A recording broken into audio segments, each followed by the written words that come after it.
I'm Dad, Hi, I'm Jack. and welcome to episode 2 of our review series where we take a look at some of the games in our collection that don't seem to have as many reviews on Board Game Geek. This is sponsored by Eyeball Sword Games. Alrighty, so today's game that we're reviewing is Artificium, which we looked up. We looked it up, and what does it mean?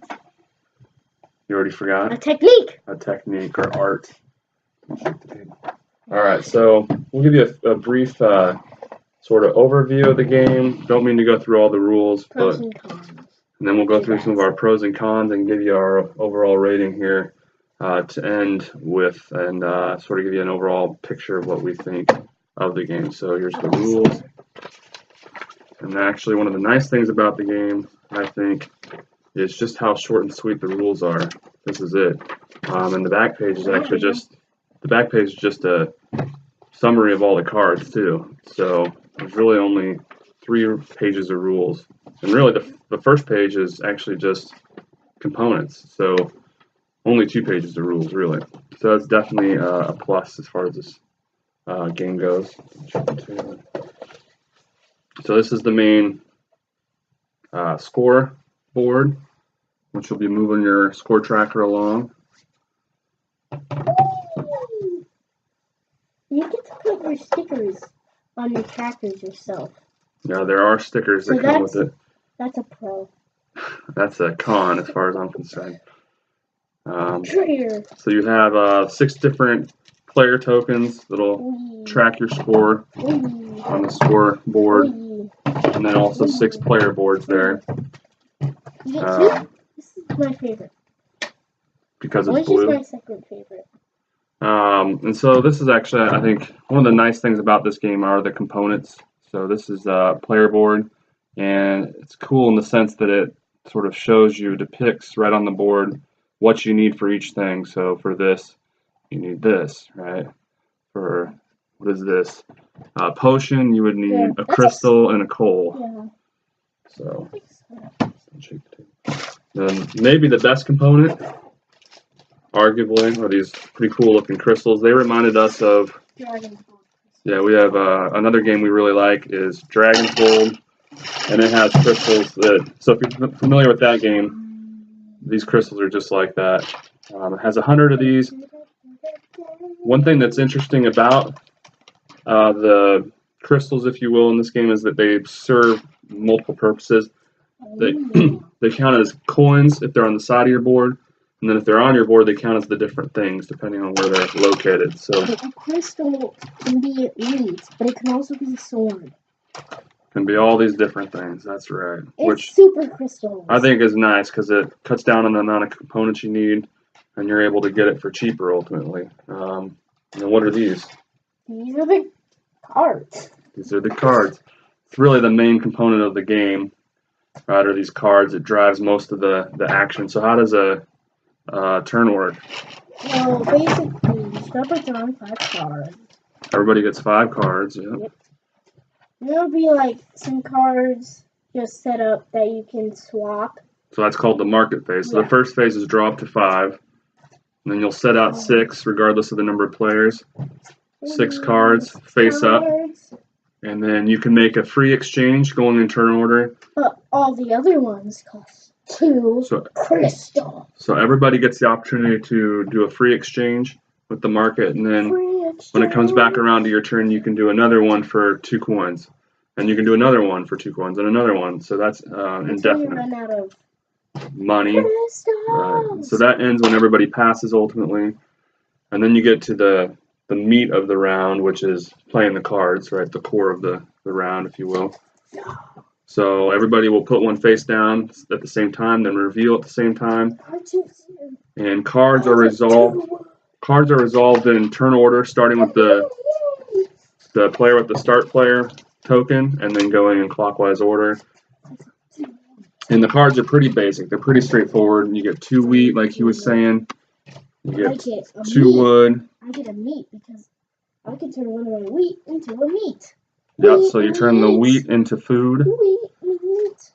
And that's really how most of the cards work. I turn my meat into crystals. There's a few action cards that are red, right? And these let you do certain things. Like this lets you steal a resource from an opponent by paying 1 if it's the worst type of resource that you're stealing, or 2 if it's a slightly better 1 resource. for these, 2 for these. And that's the gist of the game. It's a really short game. It's only 4 rounds, and you keep track of that with a time marker, which you will adjust at the end. Basically, that's the last phase of the turn. They call them turns. I like to call them rounds. Yeah, why would they call it turns? I don't know. But that's really the whole game. After you finish playing all your cards and everybody passes, then you do the whole thing over again, right? You'll move the round marker down and do the same thing again. So you do that until you go through 4 rounds. At the end of the 4th round, you'll sell everything. That was actually good. That is actually one thing I forgot to mention that I think is an interesting part of this game. Is that when you're playing these cards, you might not actually have everything you need to convert into whatever. But you can buy them for this little green price. Right, so that's kind of neat about this game. You don't see that in a lot of resource management games. Yeah, that one time. Oh, it's gonna spoil a pro. Okay, saving a pro for us. So or con for us. So this depicts, right? The green is what you can buy them for, and the red is what you can sell for. So you can sell anything on your board anytime you're playing an action or a building card, or you can buy whatever you need to. So then at the end of the game, though, you sell everything that's on your board, and then every 4 coins you have remaining is worth an additional point. Whoever has the most points wins. So it's a really straightforward. Extremely rare crystals for these yellow crystals. A very straightforward, easy game. I guess the only last thing I'd mention about the game itself before we get into our review, if you will, are the cool effects. If you get all the way up here, you get a wizard. Or a knight. You have one of the cards there. So they have wizards and knights, and they, in addition to letting you score 8 points, which is quite a lot, then they'll give you a special ability too. So this is a wizard. My fault. Wizard lets you draw 5 additional cards, discarding 3 from your hand. So it's a way to get even more cards in play. And then what's the knight do? Do you remember? He gives you 8 points and makes everyone else go back. Well, makes one other person of your choice go back 4 spaces. Hop, hop, hop. Hop. All right. So yeah, this is a game that was released in 2014. You want to go ahead and try to say that name? Timofey Shargoodskiy. Exactly. One cool thing about it is he's not only the designer but also the artist, which I thought was cool. Okay, so let's go ahead and get into some pros and cons here. Don't give your rating yet. What do you think? Shaking the table. What do you think of the game? I thought it was definitely unique. It is unique. I would agree with that. I don't think you're putting jewels on the board and moving it up. Yeah, the versatility of the jewel pieces, how you're using them for multiple things. You don't see that in too many games. Like I could eat this and turn, because it would be turned into food. Bum, ba-dum, bum. So that is definitely, I guess, what I would say is unique. What else do you think about the game? I think it's a pretty cool thing. Making a kingdom and stuff. Don't see that in any other games. No, Yes, you do. Exactly. So I'm not so sure about the theme, since you do see it in a lot of other games. It's a good thing. But if you like the theme, yeah, that's a fair point. If you like the theme, it's definitely notable. I think some of the pros for me are how quick the game plays. So you're only looking at 20-30 minutes tops, and it doesn't seem to really matter how many players either. It's real quick as long as people know how to play. And speaking of that, it's extremely easy to play. Our 6-year-old, my 6-year-old, also plays with us, and she got it pretty easily. So, in fact, did quite well in her first game. So very easy to pick up, and a quick game to play. So those are definitely pros. Any other pros in your mind? Silence. So cons for me. I think you can eat crystals. Okay, so the quirkiness of Eating crystals. converting, what is it, food into crystals? It's interesting how that More works. crystals into food. Well, you go up, right? No, but crystals. Okay, so the cons for me is just that. So we played this 3 times here in the last couple days, and I don't know. I feel like I've already seen everything there is to see in the game. So my initial rating was a 6. I'm spoiling it already, but I've actually dropped that, and I'll wait to put up there what I actually think it is overall. But there's just not a lot of depth. So I mean, it does have some interesting, unique things as you were suggesting, but there's not a lot to the game. So there's not a lot of different avenues to explore.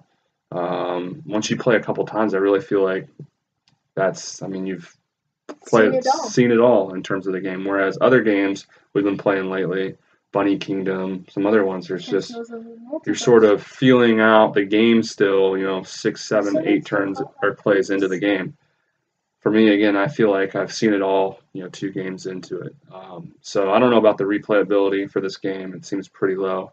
Components, like I was saying, a good pro or good plus for sure. I got it pretty cheap, so for another upside. Yeah, it is still a good value. I think I paid $10 for it on sale, so not bad. I have to do my con. Oh, he has a con. Okay, let's hear it. Sometimes it just happens that you can't get what you really need. Sometimes you just can't get something. Yeah, there was one game where you needed, what was it, coal? Coal. And he just could not find the card that he needed to convert a resource into coal. So that will happen. Now, Jack just shook the table. Now, that is mitigated by this ability, like I was mentioning, and I forgot about it. to buy and sell resources. So even when you're facing that sort of situation, I do think it's a nice aspect of the design. You can still mitigate that sort of unlucky card draw by buying and selling, the resources you have to then acquire the ones you need. So yeah, they'll give you these crystals for food. Nonetheless, it still stinks when you have to sell resources you have just to get a certain resource that you haven't been able to get with the card. So I can sort of agree with that point. I think that is a negative, that there are times where you just feel like you can't get what you want. I don't know. I guess that's really all I have to say about it. Big negative for me is just there's not a whole lot to the game. It's short and sweet, and once you've played it a couple times, that's it. What were you saying? A big pro for me is that you get to put the stickers on your trackers yourself. Well, if that's the biggest pro for you, then this game has problems, I think. So let's go ahead and turn to our overall ratings. With Ivosaurus. Mine is going to be a 5.4. So it went down. It did go down. I alluded to that. Still not a bad score. Still a game I'll definitely play, but not one that I'm itching to play all the time. What is that? It's an 8. What is the thing to the side? It's the smile. See, right. Dad's not too up on those symbols. And its overall board game geek rate is 4,259, which I would have to say is a little bit overrated. It's a decent enough game, but not one that warrants, a ranking in the 4,000s. I would say maybe more like 6,000, 7,000. So not grossly overrated in my opinion, but slightly. So yeah, anything else to add here, Jack? All hail or you're just gonna the draw Ivosaurus. But well, that's all we have. Thanks for watching, and see you in the future folks. Stay tuned for our next review.